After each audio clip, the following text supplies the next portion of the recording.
Bendiciones, amados hermanos. Nuevamente estamos en su programa Revelando la Verdad.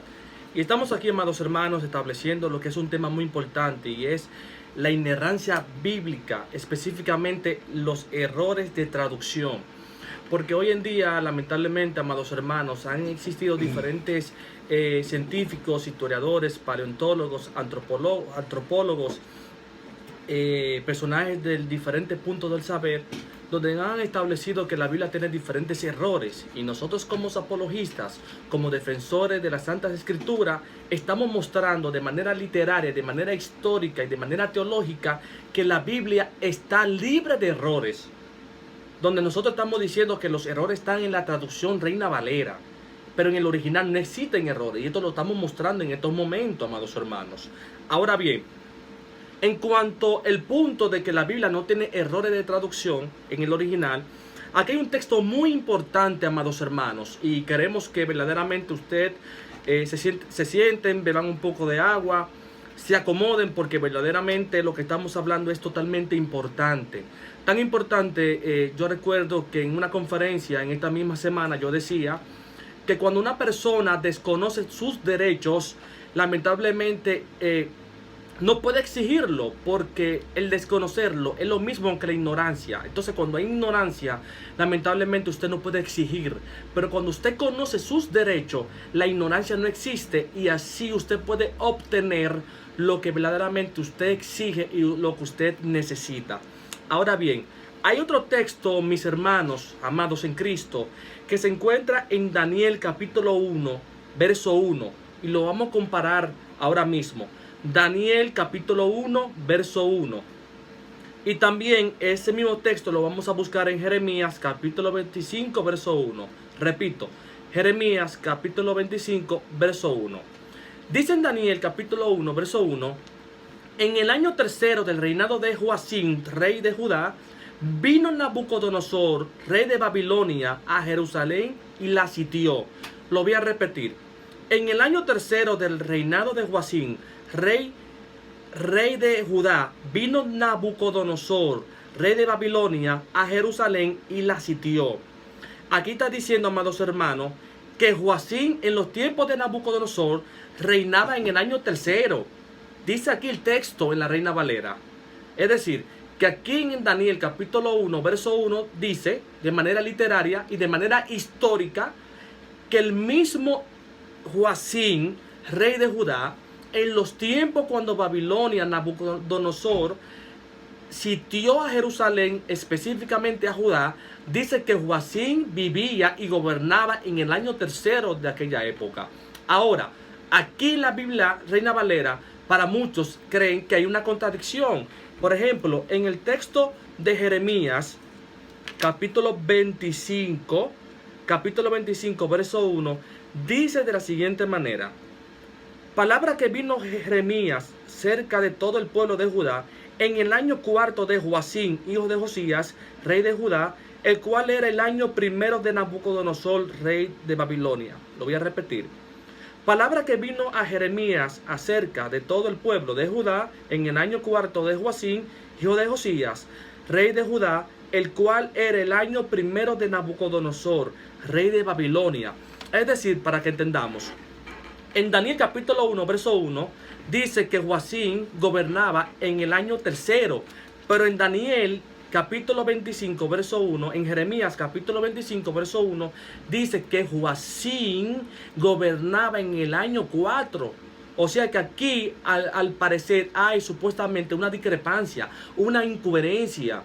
Es decir, que en Daniel decía que Joacim estaba gobernando en el año tercero, mientras que en Jeremías dice, de manera literaria y de manera histórica, que el mismo Joacim estaba gobernando en el año cuarto, en el tiempo cuando Nabucodonosor comenzó a conquistar a toda Palestina, específicamente a Judá. Ahora, ¿por qué aquí aparece una supuesta contradicción? Digo supuesta porque no lo es, y lo vamos a mostrar. Lo que pasa es, amados hermanos, para poder entender lo que es el Antiguo Testamento, tenemos que utilizar la hermenéutica. Es decir, tenemos que analizar lo que es la contextualización histórica, número uno.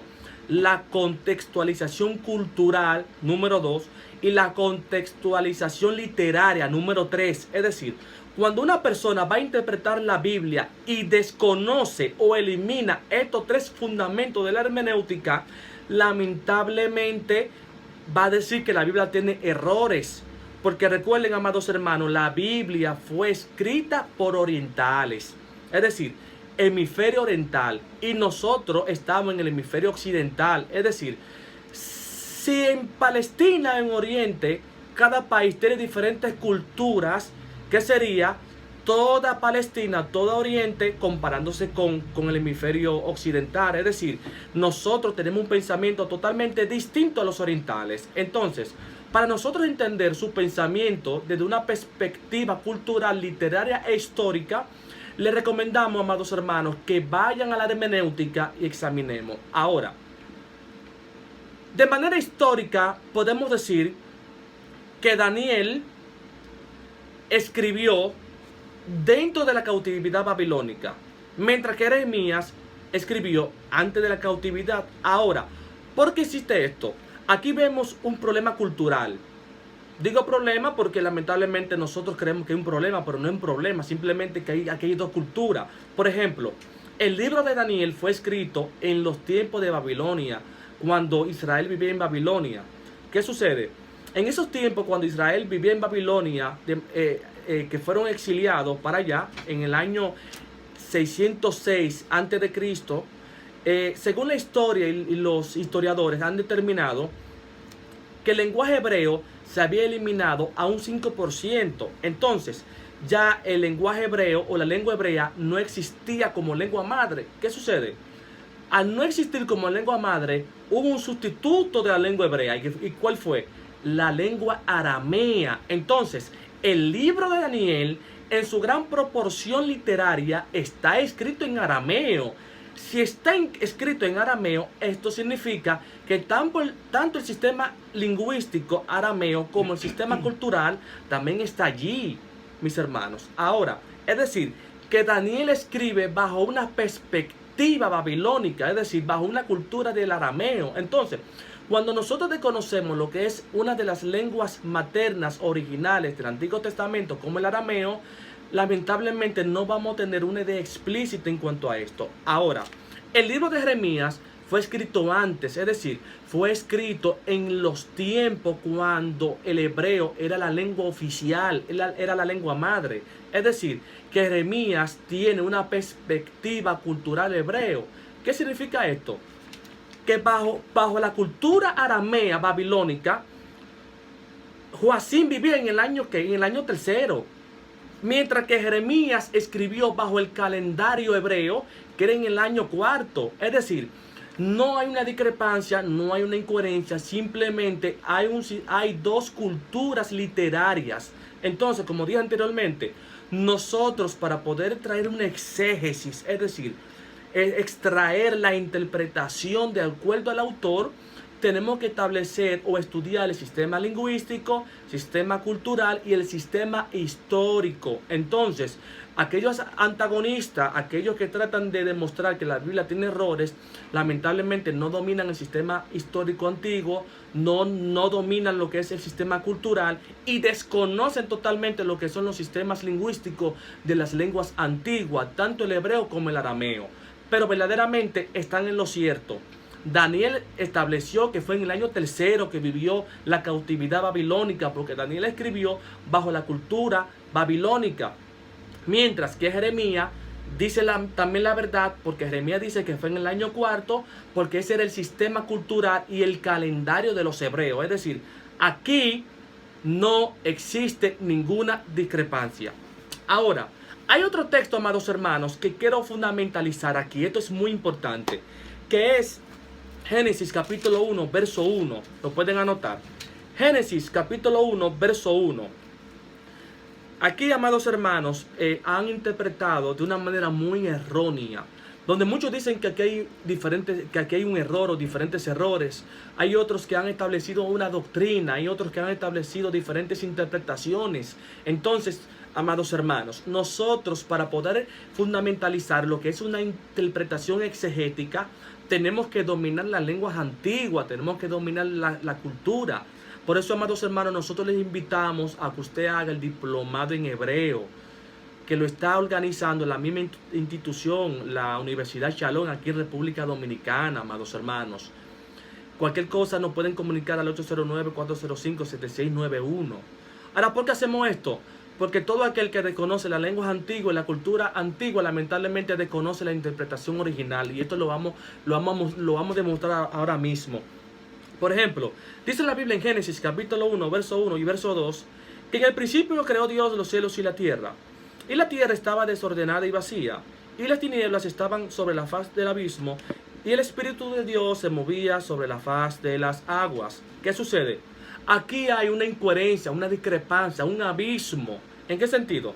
Dice aquí en el verso 1, en el principio creó Dios los cielos y la tierra estaba desordenada y vacía. Es decir, en el verso 1 denota tiempo, denota creación de la materia y denota energía, materia orgánica. Es decir, que en el verso 1, amados hermanos, aquí está denotando aquí que verdaderamente Dios creó el sistema, el cosmos en el verso 1.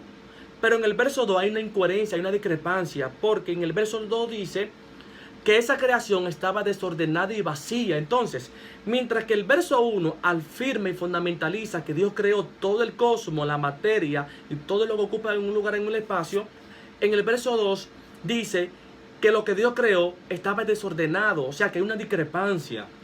Hay una discrepancia cuya discrepancia lamentablemente han establecido diferentes posturas erróneas. Ahora, ¿cuáles son las posturas erróneas que han establecido? Fácil. Muchos dicen que entre el verso 1 y el verso 2, y respetamos a esos grandes teólogos, pero muchos dicen que entre el verso 1 y el verso 2 han establecido que fue la caída de Satanás. Lo voy a repetir. Han establecido que fue la caída de Satanás. Ellos dicen que cuando Dios expulsó de manera literal, física y espiritual a Satanás, Satanás cayó a la tierra con un gran poder tan fuerte que detonó una explosión cataclísmica tan destructiva que distorsionó todo lo que Dios creó en la tierra. No solamente la tierra. Muchos teólogos han argumentado que cuando Satanás se dirigía hacia la tierra, que fue expulsado, ese impacto tan poderoso era tan fuerte que existen grietas en la luna y en diferentes sistemas solares por causa de la caída de Satanás. Pero verdaderamente, amados hermanos, esto lo respetamos, pero nosotros, para poder fundamentalizar una interpretación bíblica, tiene que tener un fundamento fiable, un documento, es decir, una evidencia. Entonces, al decir que Satanás cayó entre el verso 1 y el verso 2 y no tiene una evidencia bíblica, histórica o científica, podemos decir que esto es una mala interpretación. Esto lo vamos a mostrar.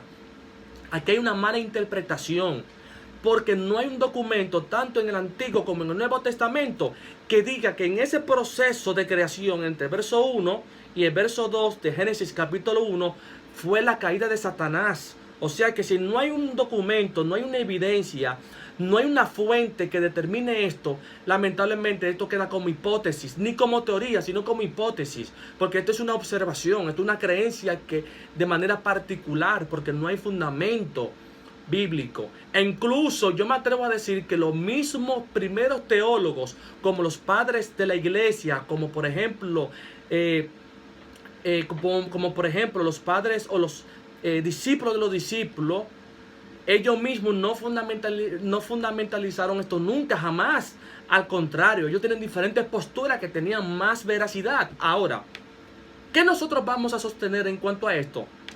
Sostenemos, como hemos comentado, que aquí hay una mala interpretación. Ahora, ¿cómo yo demuestro esto? Fácil.